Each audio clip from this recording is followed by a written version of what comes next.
anybody has any questions or anything like that you may want to talk about, as well as anything else that the council ought to be brought to the council at this time. No. Oh. So I was just wondering on the Tanagooch, is that pretty straightforward?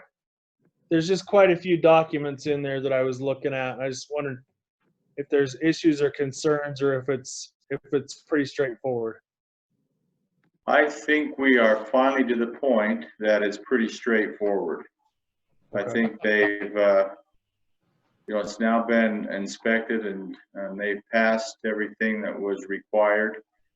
And they've been given in fact, I checked with Shauna just before we were all on here to make sure that they were in some type of compliance with their restrooms out there. And they've been given a 1 year's time period to bring that up to standard. They have restrooms, but it goes into a holding tank and then it's pumped from there. So they have 1 year to correct that with the idea that maybe they would be hooking that up to the lift station that will be part of the Rawson Ranch development. Okay, So I don't mean to make a long story out of that, but I think they're in compliance with everything, with that condition on the restrooms. All right, is it somewhat isolated from neighbors? It sounds like that. It's pretty isolated. Did the Planning Commission have any conditions of their approval? I think as far as This just comes to us because it's a business license. That's all we're doing is issuing their business license, Yeah, right? it's just a business license. That's correct. So you can see in there, the document in there is from Planning Commission that it's for the conditional use permit. So they've met all those requirements in the conditional use permit. And then following that, they have their approved building permit and final occupancy. And then they also have all their health standards and safety standards for just the building license itself. Okay, so that's what's all in there. we're doing is the building license or the business license. That's it. Correct. Yeah. Okay. All right. I just wasn't sure if we were doing the conditional use as well, because I just saw that conditional use in there. It's a business license in what zone? It's R1. your residential zone. That's It's our got to meet the home business requirements, I presume. Yes.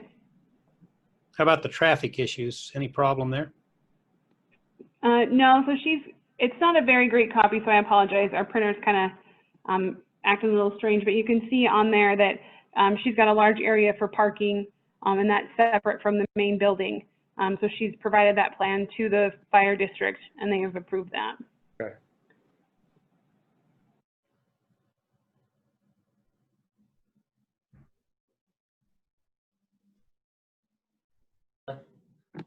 Any other questions on that?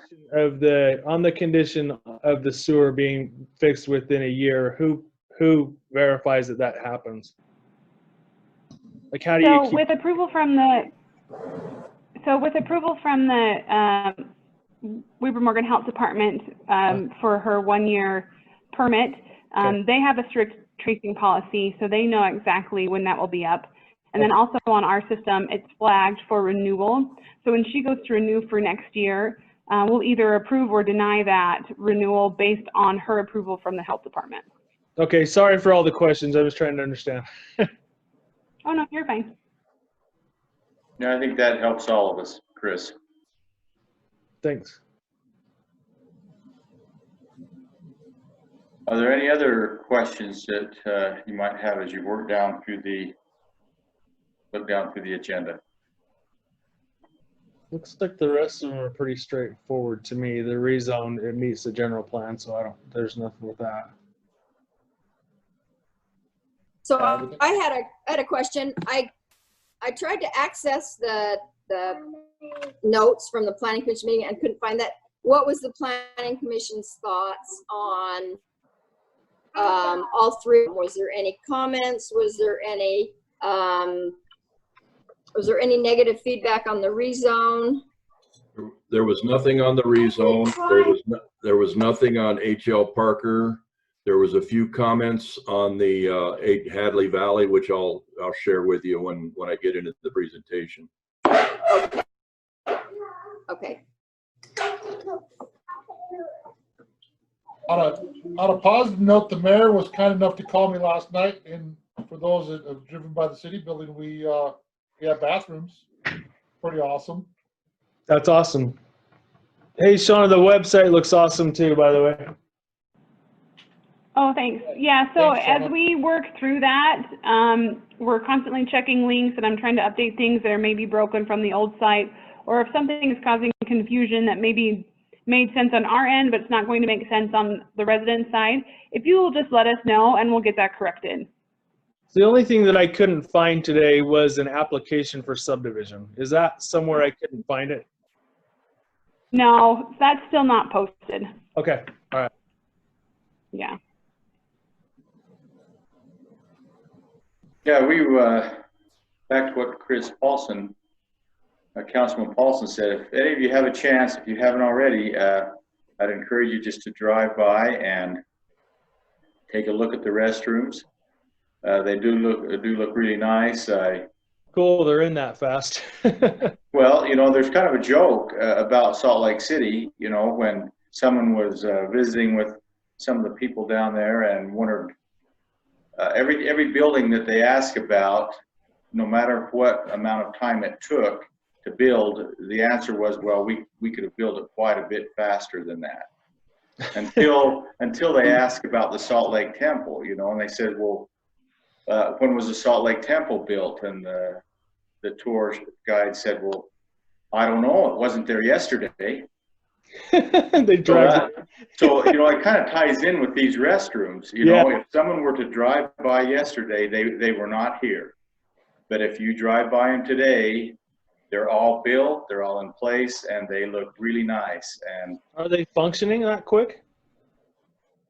not quite functioning yet, but everything's all in place. They just have to hook up the water, sewer, and electricity, and they'll be good to go. However, the city is going to pour a sidewalk around them, kind of a cement skirting around the building itself, and then have a sidewalk that will come back to the city building. And That'll probably help keep them cleaner. sure, Did they actually erect the buildings or were they prefabbed? they were prefab. They were kind of a precast cement. So if you get up close to them, you'll see the whole thing is cement, even though it looks like brick and mortar, and it also looks like it was shingled. Yeah, including the roof. The roof is cement. Really? The roof is cement. By there. And the mayor showed me, I swung by this morning and the mayor opened one up. The cool thing is on the inside, it's built so that as it comes down, there's no nooks inside the whole enclosure. So to wash it out or keep it clean, the concrete flows down in an arc. So you spray the walls down, everything drains perfectly to the drain. Wow, that's pretty cool. That's nice. Pretty cool. Technology's cool. Yeah. So that's set up for the soccer players and the baseball players? It will be here in the next, I think by the first of the week, it will be fully functional. Soccer, baseball, eventually other things.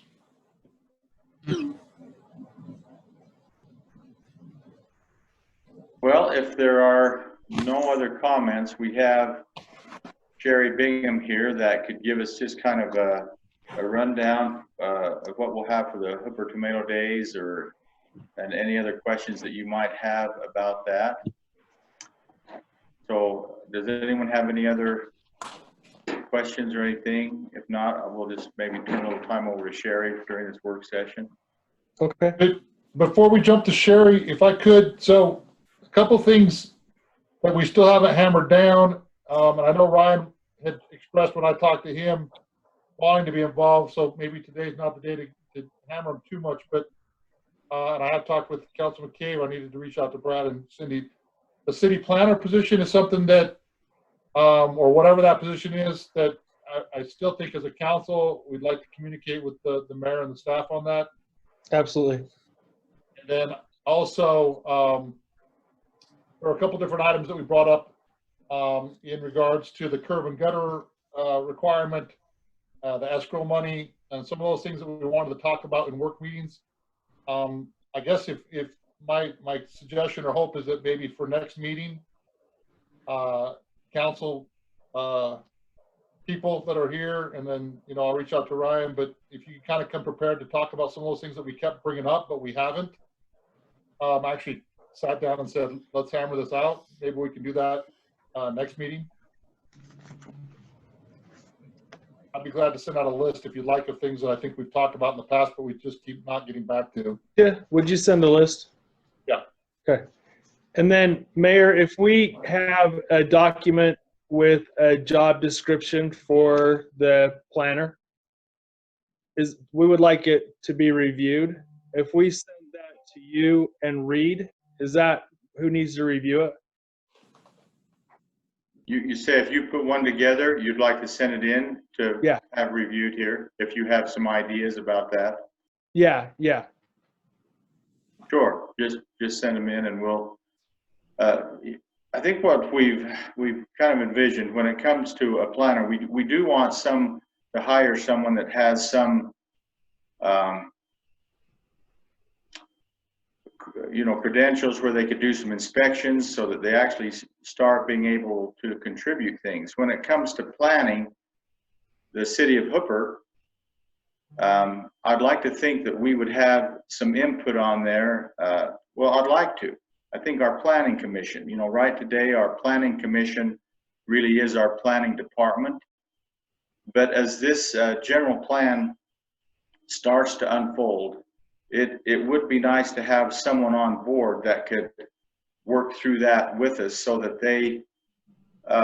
we have a planner or someone that's involved with that's going to go right along with what we foresee Hooper becoming in the next 5 or 10 years.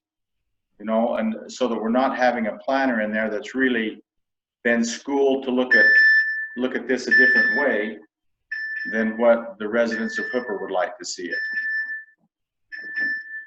So. Okay. Well, I think the way that I just think that it's important to get somebody in there sooner than later, just so that you can have some time for training and understanding before they are dumped in the middle of a general plan. Oh, for sure. Well, yeah, for sure. Yeah. And then there was one more question that I had, Mayor. But also, Go ahead. Sorry. also, I don't think you need to fill it just to fill it. I think you need to make sure it's the right person and you have the right criteria for that person. So.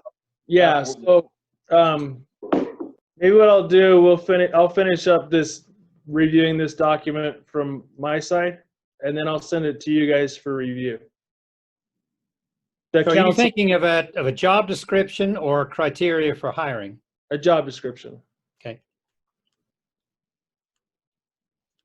And then we did have one more question, or I had a question. So we had talked about, for now, a year and a half, 2 years, our sewer manager position. Do we actually have a position posted for that, or are we still looking to fill that position?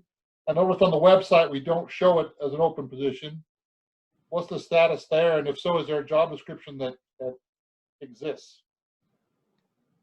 Yeah, we have both. We're still an open position. We have a job description, but we haven't advertised it at this point. Mainly because, well, I would say the main reason is because our sewer system is real unique. It's not like we're going to pull someone from somewhere that's been trained in the way our sewer system operates, our vacuum sewer system. We're one of a kind out this way. And so I think, as we look at that, we don't want to do away with the position, but it's kind of like the planner. We want to make sure that someone is brought up in that position that's going to fit right out of the gate, as close as we can. Does that help answer the question? It's not like we're just putting things off just to put them off. So are you thinking that that would be like a recent, like someone that's just recently licensed as an engineer that could be shown the system and learn the system? Is that what you're thinking? I mean, do they need to be an engineer? Do they need to be, what do they need to be? And what's the qualification? Well, we didn't have an engineer before, but it was someone who was brought up and trained right while it was being put in place. You know, that's where Dennis was trained right by the people who put the system in, installed it. And Tracy, maybe you can jump in here because I think you had. Yeah, so had a Dennis part. Dennis for a lot of his career was a CAD technician, became a very excellent CAD technician in our office. And well, I worked with him in 3 different companies. And then as he got a little further along, we started to have him do a lot of construction observation. And so it just made sense when this started. He observed and watched the construction of the whole system. And then when when this started to wind down, and I knew that the city needed someone to operate it, and I knew what the future of construction observation meant. You were going to be a lot of time away from home. You know, I encouraged him just to come and talk to the city about applying. And Dennis a lot of his background in CAD work and in our office included a lot of mechanical design of pump stations, lift stations, and so on. And so he had, kind of had hands-on experience with that type of, that type of material and equipment, and just kind of made sense. And so, but he was not a licensed, well, he wasn't even an educated engineer, but it certainly had experience, that related to what we were doing out here. So, was there somebody that currently works in public works that could be trained for that? That was my question. Somebody we could bring up? There is, if they want to do it, and I'm not sure that's the case, but Jared would have to answer that. So Okay. I was going to say, because it seems like that would be a step up somewhere in our public works department. Yeah. Clearly should be a pay increase, I would imagine, but maybe not. Yeah, right today, Jared really is the person that's over the sewer, but there are those that are starting to learn it equally as well as Jared, as well as what Dennis knew. And so I think everything's working real well so far. As far as I know, we haven't had any real complaints, unless some of you have heard on either the sewer side or the planner side. But we really want to just take enough time to make sure we've got a right fit. And I think it'll work out. I think it'll be worth being patient to get the right people in the right places. Well, I guess the question is, you've gone 2 years without, and Jared has kind of taken the supervisory role, and the ones you get 2 or 3 people doing the actual work. Is that a model you just keep?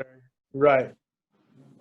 I think the mayor can speak to it, and Jared could too. I think the biggest challenge is there's the on-call time, and trying to manage that amongst a smaller group of people.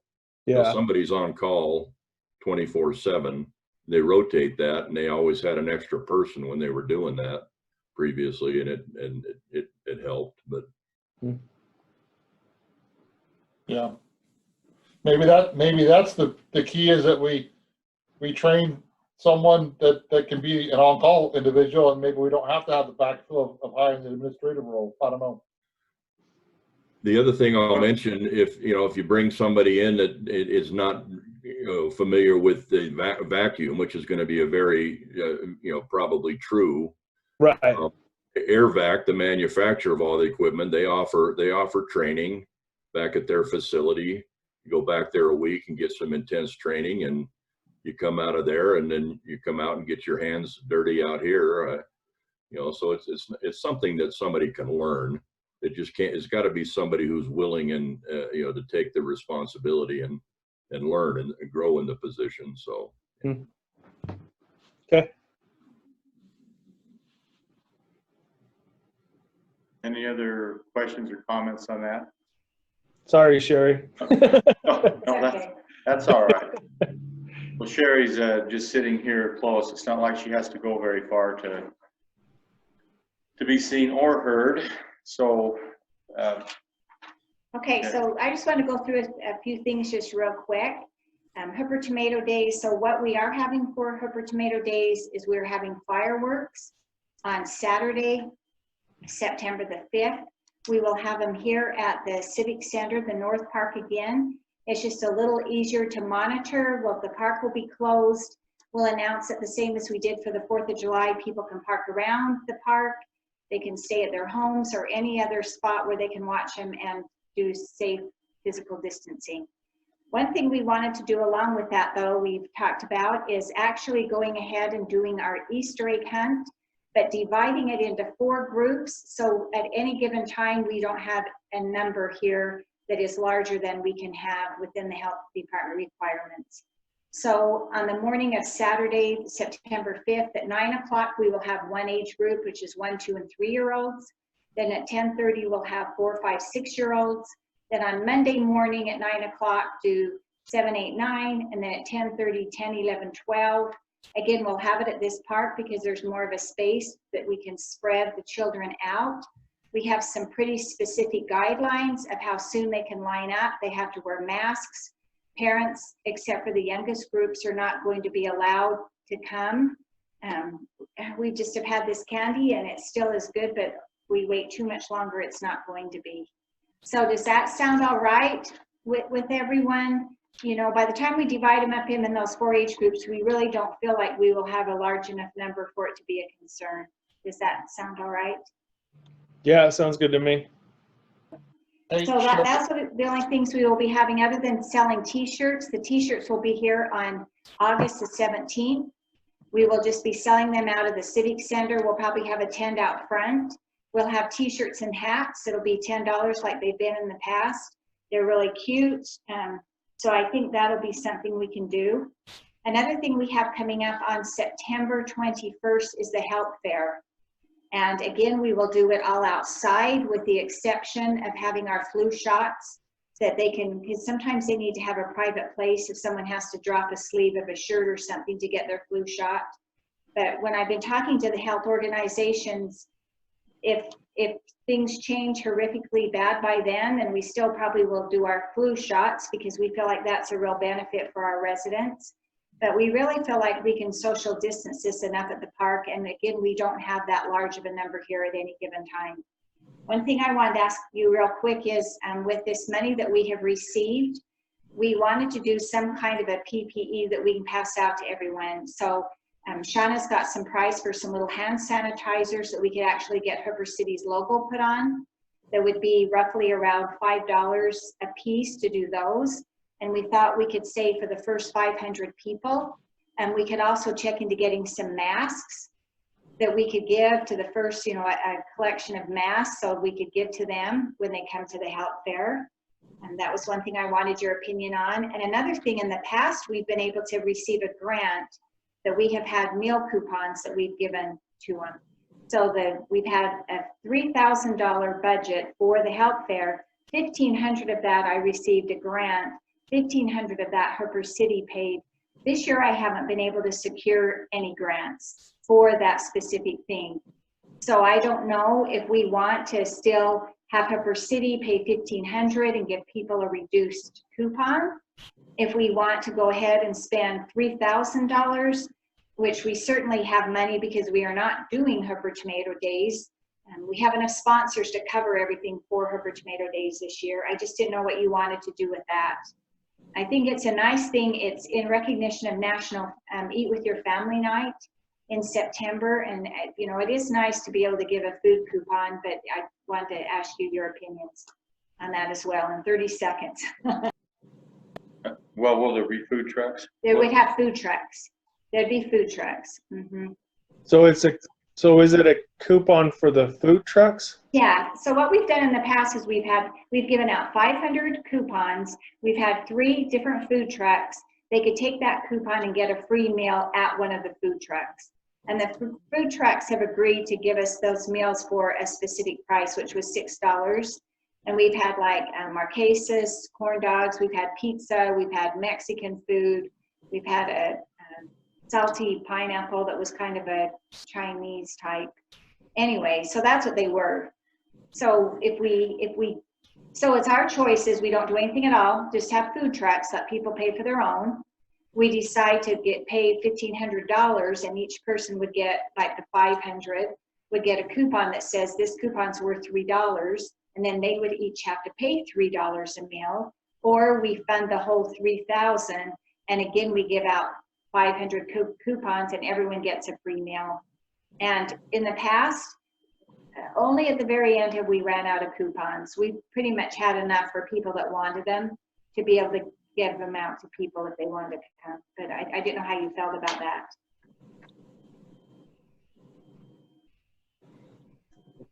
I would be more in favor of the half price meal than a free. That's my opinion. That was my first thought too, was to give a half price, but I didn't know how you felt either way, so. That would I be think my, the half price is also a good deal. I think people will come for that. So it's a coupon, so I think the half price is a good idea. Okay, well, that's what we've done in the past, and I'll still keep looking into seeing if we may get a grant. We've already had water donated. The health fair doesn't cost us anything because none of the people that come, none of the health vendors charge. Everyone comes for free, other than if we go ahead. And how do you feel then about getting some kind of hand sanitizer or something we could give out as well as part of the PPE money that we have? I like it. yeah, I like it. Okay. Just lastly, Halloween Haunt is still scheduled for October 10th, and we'll just see. Again, it's an outdoor activity that we can meet with the health requirements. We probably would not be giving out free cookies or hot chocolate because that would not, but as far as being, physically distancing outside with the numbers that come at any given time, we really probably are okay with that as well. Okay, any questions, thoughts? We'll still get together on ramp grants. Like Dale said, we're excited about the bathrooms. The pavilion will be here next week as well. So, Cool. Thank you. okay, Thanks, thank Shirley. you. Okay. Thank you. Mayor, I just have one really quick question. How long, with health department descriptions, I guess, for lack of a better word, how long do we have to do the Zoom meeting? Well, we've talked about that. We see a lot of the school districts and that have actually started having more meetings, other than Zoom meetings. Every meeting we've had with the county so far have still been Zoom meetings. So I think that's just a matter of how we feel about it. We felt like maybe if we had maybe another month of Zoom meetings, that after that we should be good to go without. We maybe run it through the month of August. Okay. Does that seem reasonable? What have other cities done for their city council meetings, Mayor? There's a combination of both. Some are still having Zoom meetings, and some are starting to meet back like we did, to where we social distance the very best we can and kind of limit the number of people that are in the city building at any one time. So I think there are ways we can be safe even if we come back to meeting here in the city building. Yeah, I would prefer if we could meet at the city building myself. Yeah, I Mayor? would vote for that too. Mayor, just a heads up, West Haven's having their meetings. Okay. Officer Jacobs, it's good to hear you. I'm here. You're a good man. So Well, West in the meantime, Haven's doing their city. just kind of get some more feedback from you as we move through, towards the next meeting and see how you feel about it. And as long as everyone's comfortable with it, certainly fine with me. I don't mind. These Zoom meetings have been really good, but I like the other way a little better myself. So. I do too. I think it's tough to have a conversation this way. Plus, I talk over people all the time, which is bad. Yeah, yeah. You do that at the meeting too, though. Thanks. Yeah, anytime. Like Councilman Okay, Kane anymore. well, we're just a little over 7 o'clock, but not too bad. If there's no other discussion, and I don't believe there was any, then we'll move right into our regular city council meeting for Thursday, August the 6th, 2020. And so at this time, we'll call this meeting to order, and we will have Councilman Cindy Cox, if you would give our reverence, and we'll probably forego the Pledge of Allegiance, because that we find that is just a little bit cumbersome and may not provide the dignity that a Pledge of Allegiance should have. So, Cindy, if you would lead us in our reverence at this time, we would appreciate that.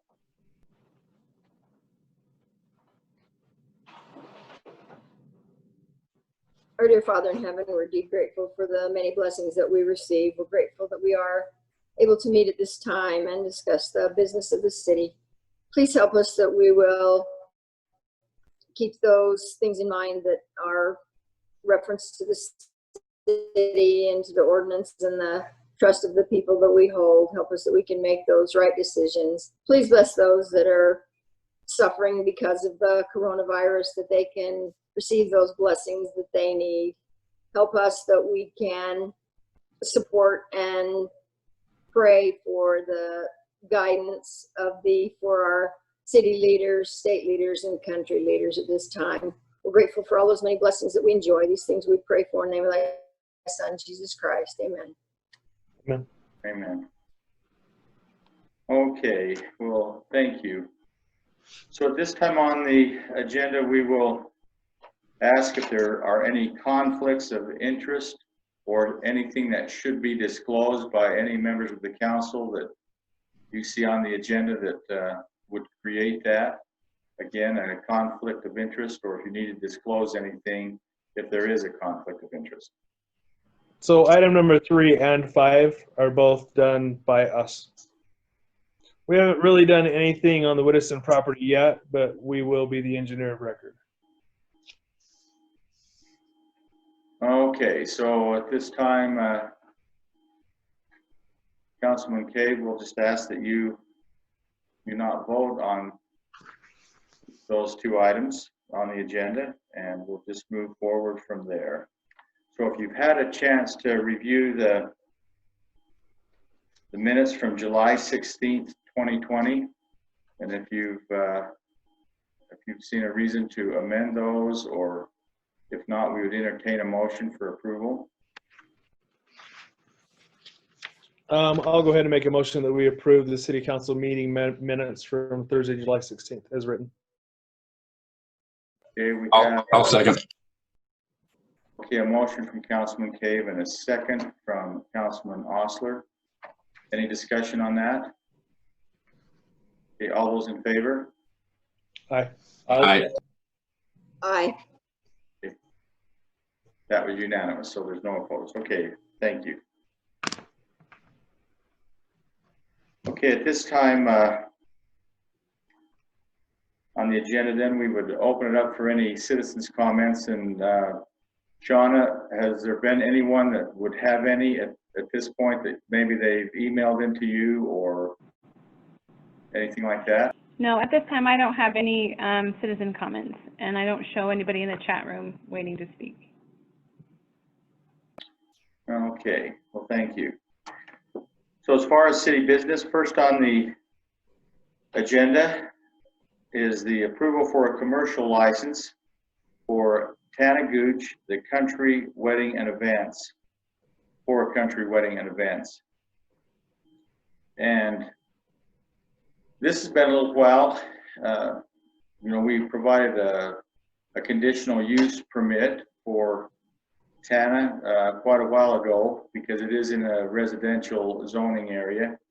But what she has done is she has taken what was once an ag building, remodeled it, and now wants to have it for a place where you can have country weddings or other types of events or parties. An event that would, a type of venue that would accommodate those things. And since that time, it's been they've renovated it, it's been inspected, everything seems to be good to go to approve this commercial business license. Do any of you have any questions on that? Or Shauna, do you have anything to add to that? I don't have anything to add. If anyone has any questions, I'd be happy to clarify. I got all mine addressed at the pre-meeting. Yeah, I don't see anything wrong with the proposal. I'm good as well. Okay, then we would entertain a motion for the approval of a commercial license for the country wedding and events venue. I'll make a motion that we approve the business license for country weddings and events. Okay. I'll second it. Okay, we have a motion and a second. And Shauna, did you catch who made those? Councilman Paulson? Yes, and I got it. Okay. So all those in favor? Aye. Aye. Aye. Are there any opposed? Okay, that passes. Okay, next on the agenda, we have a rezone that has been applied for. And so Tracy, will turn some time over to you to explain this application. Okay, can everybody hear me okay? Yeah. Yes, okay, I'm gonna share my screen and bring up a presentation.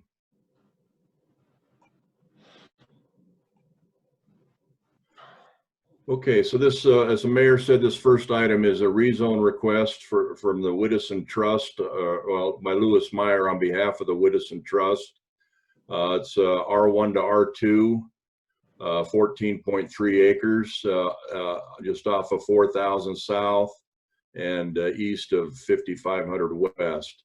So I've highlighted the area that's involved in this in red, so you can see the actual area. I've also gone ahead just so you can kind of see how it fits into the rest of the world and included the subdivisions that are proposed or in the process in the neighborhood. So you'd see that, well, there's a lot happening. Silver Saddle Phase 1, Quail Cove, and Morning Meadows are all in one part of the process in one place or another. So that's how this fits into the whole, into the neighborhood relative to other things that are happening. Here you'll recognize this. I put this in every time. This is our overall general land use, future land use map, and this property sits right in here. It's currently, the land use is medium density, and I'll zoom in on that in just a moment. Again, here's our current zoning map. It's that piece sitting right there, and that's how it looks where it is in this overall city scheme. So zooming in, on our land use map, current land use map, it sits right here. It's that piece. All of this in that area, with this color was identified as medium density, that gives it an opportunity to make a request for an R2 zone. You know, there's some other things happening in here in the neighborhood, but that's essentially what this piece is. Over here is a current zoning map, and you can see a lot has happened in the area to go from the R2 or the R1 zone, which is the light yellow, to the R2 zone, which is the tan color. This came before the Planning Commission last month. They're just based upon what they could see relative to everything that had happened in the neighborhood and where it sat on the general plan, generalized future land use map. They discussed it for a few minutes and just voted unanimously to send this to the council for approval. Any questions for me?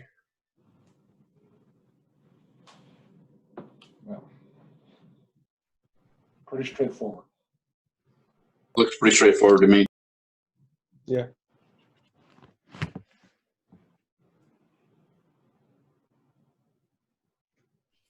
kind of struggling here. There, am I unmuted? There we go. Okay, so is there anyone that might be on representing this rezone for the Whittison Trust that would answer any questions the council might have for them? This is Jeremy Draper with Reeve & Associates, and I'm just here to help answer any questions you may have. Okay, does anyone have any questions for Jeremy? I don't. It looks pretty straightforward, just as an addition to the existing subdivision to the east, so. Okay, well, thank you, Jeremy. Then we'll bring it back to the council, and if there's no other discussion, would entertain a motion on this rezone application. I'd be glad to make a motion that we approve the rezone from R1 to R2 for the Whittison Trust Lewis Meyer, 14.3 acres at 5370 West, 4000 South. I'll second. Okay, we have a motion, Councilman Paulson, and you know, I don't see the other picture, so was that Councilman Osler that made the second? Yes. Okay. Okay, any other discussion? All those in favor? Aye. Aye.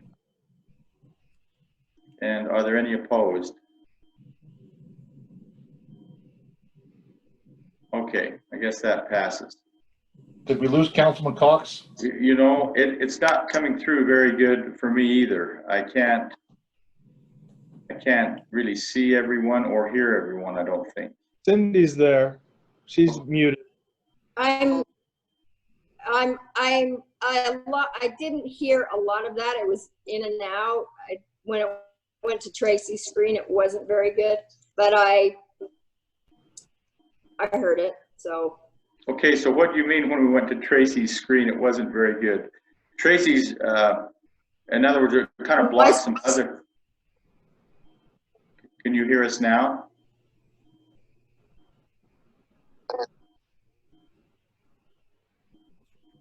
Can you hear me? Okay, there you are. Well, I think we had a unanimous vote. Is that correct? We did not have any vote against this? I just abstained. I didn't vote. Correct, okay. That is correct. Okay. All right, so that application passes to rezone the Whittison Trust from an R1 to an R2. Okay, next we have an application for final approval for the H.L. Parker Legacy subdivision of 8 lots. So Tracy, again, we'll turn some time back to you. Okay. This, as the mayor said, 8 lots, about 4.7 acres in the R2 zone, which is, it's always been since we incorporated as a city. This is 5900 south and 5900 west is just is the road to the east of this. This is 8 lots that front the existing road, and then there'll be a stub street between 2 of the lots that will access future property back behind here. This is yeah, all of this currently in ag, but it is in our R1 residential zone. So this has been around for a while, and after quite a bit of back and forth, you know, we're prepared to discuss it and present it to the council for final plat approval. This is what the plat looks like. Again, 5900 south, 5900 west, 8 lots, and the stub street right here. And I'll just kind of go through the presentation, the notes from the Planning Commission. So at the Planning Commission, I explained that Public Works and Engineering had provided a final review memo in which the city staff recommended final approval. All the items had been addressed. Final approval letters had been given and provided to the city by Hooper Water Improvement, Hooper Irrigation, and the Fire District. And then the other will serve letters that we typically get from Rocky Mountain Power and Dominion Energy were also in the file. Just based upon the fact that the Planning Commission had been able to go through our review memo and seen that everything had been okayed, and then they discussed this just briefly and said it looks like everything's ready, and then voted unanimously to recommend final plat approval to the H.L. Parker Legacy subdivision. I can go back. Any questions for me relative to this? I could mention, just so you're aware, there will be full improvements in front of these lots. And at this point in time, it won't tie in all the way to 5900 West, but in front of all 8 of those lots, the roadway will be improved, storm drain will be improved. All the utilities are basically there to be tied into. So pretty straightforward from a public works standpoint. So. Okay, thank you, Tracy. So do we have anyone representing H.L. Parker Legacy subdivision on that? If any of the members of the council have some questions for, that you're available. We do. This is Scott Carlson with Twin Peaks Engineering. Also Beverly Bailey representing the ownership is online as well. We're happy to answer any questions that you have. Okay, at this time, are there any members of the council that would have any questions? I don't have any questions at this time. I'm good. Okay, seeing there are, or hearing that there aren't any other questions, we'll bring it back to the council, and if there's not any other discussion, we'd entertain a motion for this final approval of H.L. Parker Legacy subdivision. I'll go ahead and make a motion that we approve the final plan for the final plat and plans for H.L. Parker Legacy subdivision, 8-lot subdivision at 5800 West, 1500 South. Okay, so we have a motion from Councilman Cave. We have a second. I'll second that. We have a second from Councilman Paulson. Any other discussion? Okay, all those in favor? Aye. Aye. Aye. Okay, are there any opposed? Okay, are there any opposed? Okay. That passes.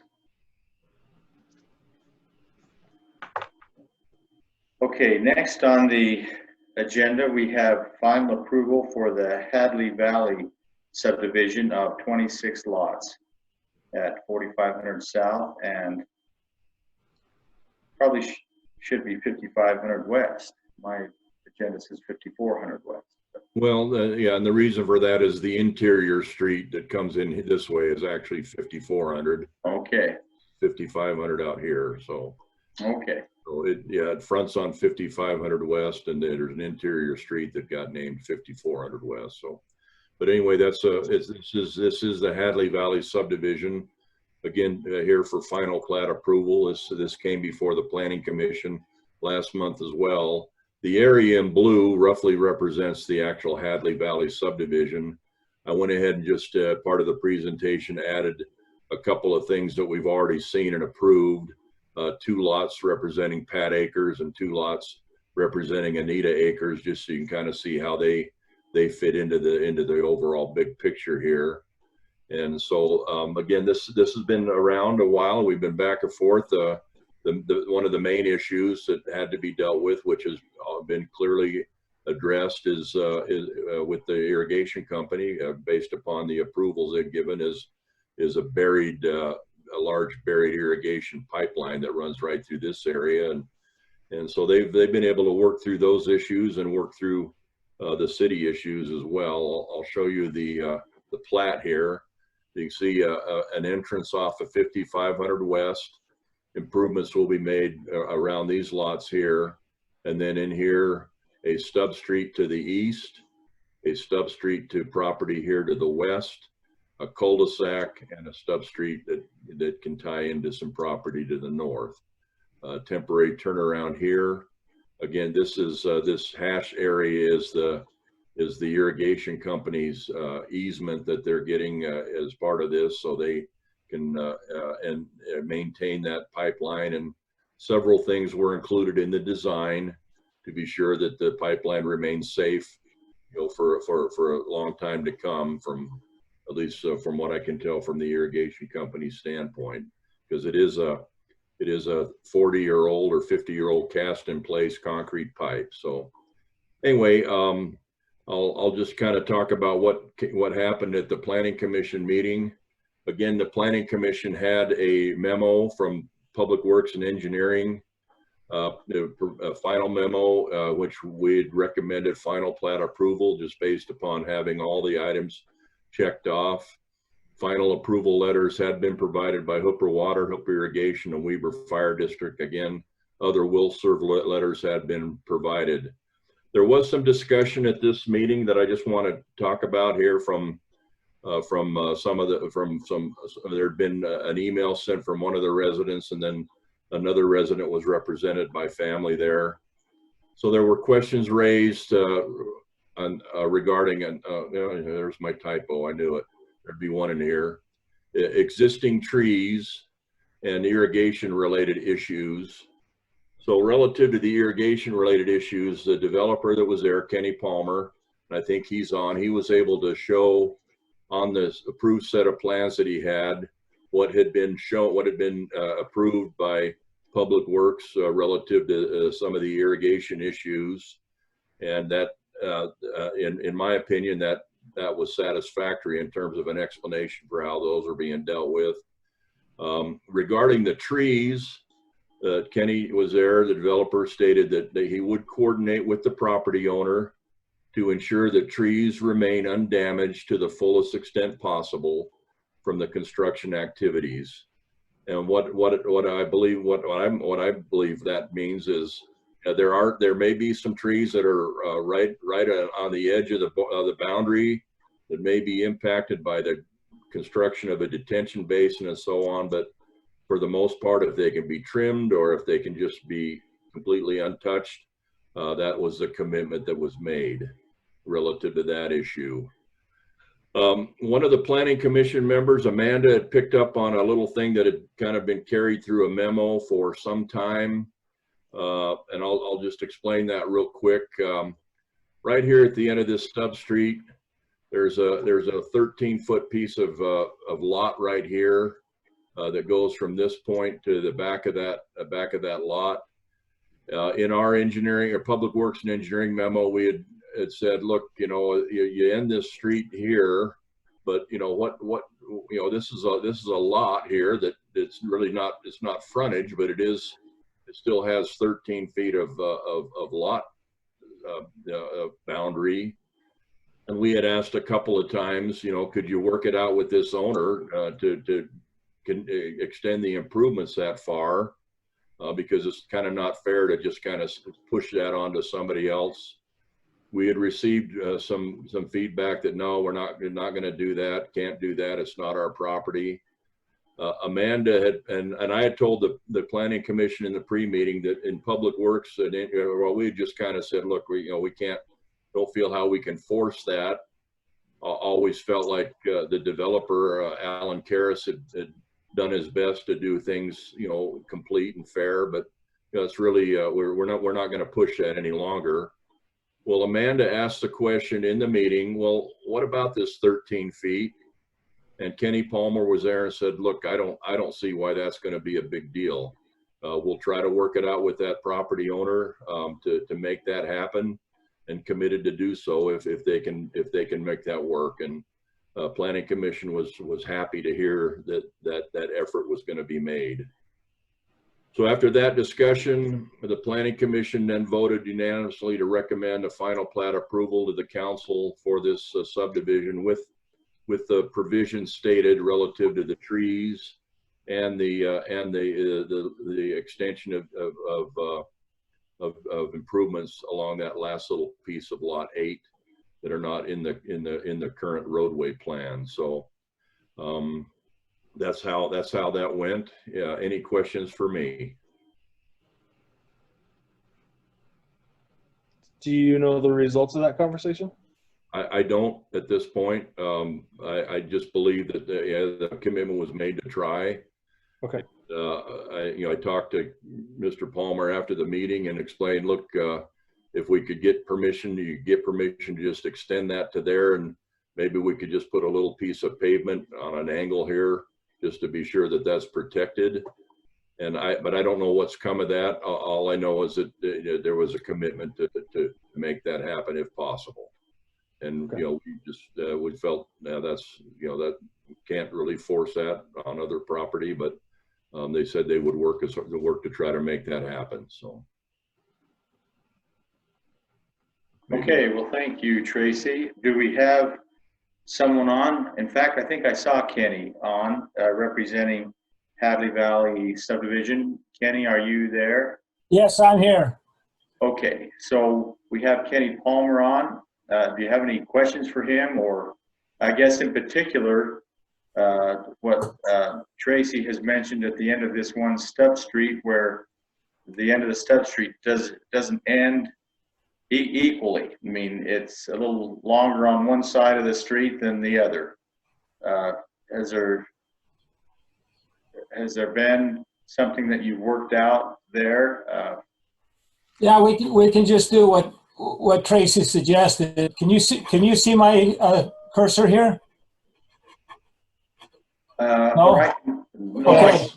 I can still see the plat that Tracy had up, but I cannot see a cursor moving on it. Yeah, your cursor's there.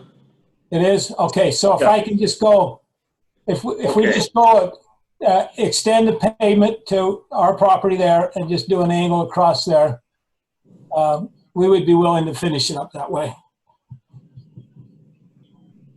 And Okay. okay with that? And as far as stubbing utilities and whatever, I mean, I would assume that whatever subdivision came in, it would be the same as any of these other stub streets. They would just come in and attach to it. So, we weren't as concerned about extending utilities as just the cost of curb gutter and sidewalk right there, and then just maybe whatever we need to protect the gutter there. And typically, you need a little asphalt to keep it from eroding and failing or whatever. But yeah, so I mean, that's just, to me, that's just a given. It's the end of our property line. We would just go to there and then put the pavement out so we can protect it.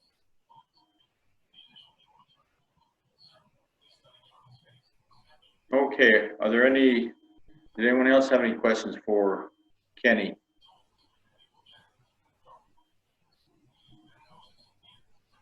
Okay, hearing none, at this time we'll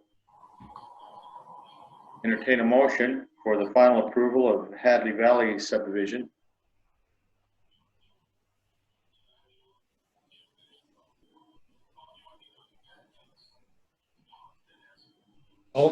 I'll be glad to make a motion that we approve the final plat for the Hadley Valley subdivision, 26 lots, located approximately 5400 west, 4500 south. Okay, we have a motion from Councilman Paulson. Do we have a second? I'll second. Okay, we have a second from Councilman Osler. Any other discussion? Okay, all those in favor? Aye. Aye. Aye. Are there any opposed? Okay, that passes. Okay, are we still on? Yeah. Okay, I just got a big Zoom picture in front of me and I wasn't sure if we were still on or not, but that concludes the city business. Shauna, are there any other citizen comments that may have come in since we've had our meeting? No, I don't show any citizen comments. Okay, thank you. Well, at this time then, we'll entertain a motion to adjourn. I'll make a motion to adjourn. Okay, we have a motion from Councilman Osler, a second. I'll second. Okay, we have a second. I couldn't tell who that was. It's Cave. Okay, thank you, Councilman Cave. All those in favor? Aye. Aye. Any opposed? Okay, well, thank you very much. Thank you, guys. Thanks, guys. Guys, Thank you. Thanks.